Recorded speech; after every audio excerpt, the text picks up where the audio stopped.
شارین کی شادی کی اس شاندار تقریب کے بعد کہانی اب اپنے آخری اور سب سے خوبصورت پڑاؤ میں داخل ہو چکی ہے۔ فہم قریشی کی اس آخری ذلت آمیز کوشش کے بعد اب قریشی خاندان کا نام و نشان اس شہر سے مٹ چکا ہے اور وہ ہمیشہ کے لیے مک چھوڑ کر جا چکے ہیں۔ اب سال 2026 کے آخری مہینے چل رہے ہیں۔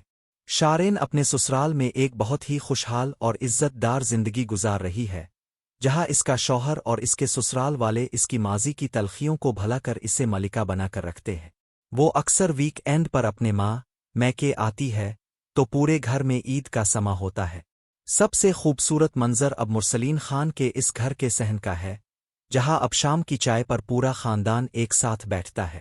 شازیہ تائی جان اب کچن کا سارا کام خود سنبھالتی ہیں اور انسا کو آرام دینے کی کوشش کرتی ہیں۔ وہ اکثر انسا کے پاس بیٹھ کر کہتی ہیں، انسا بیٹی، میں جب بھی اپنے ماضی کے رویے کو سوچتی ہوں تو مجھے اپنے آپ سے گھن آنے لگتی ہے۔ میں نے تمہاری ماں کو اس گھر سے نکالا، تمہیں تذلیل کا نشانہ بنایا، لیکن قدرت نے مجھے سدھارنے کے لیے تمہیں میرا مربی بنا دیا۔ تم نے مجھے جیل سے بھی نکالا اور میرے گناہوں کے باوجود مجھے اس گھر میں ماں کا درجہ دیا۔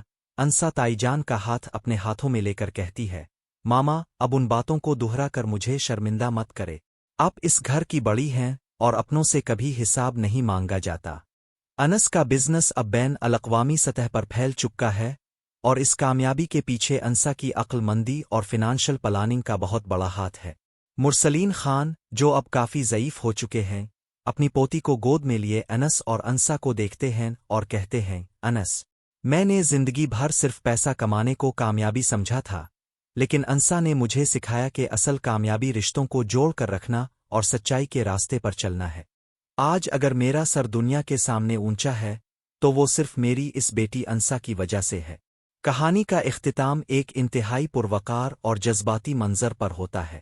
انس اور انسا اپنے کمرے کی بالکونی میں کھڑے رات کے پرسکون آسمان کو دیکھ رہے ہوتے ہیں۔ انس انسا کے کندھے پر ہاتھ رکھتا ہے اور کہتا ہے، انسا، اس لوڈر رکشے سے شروع ہونے والا سفر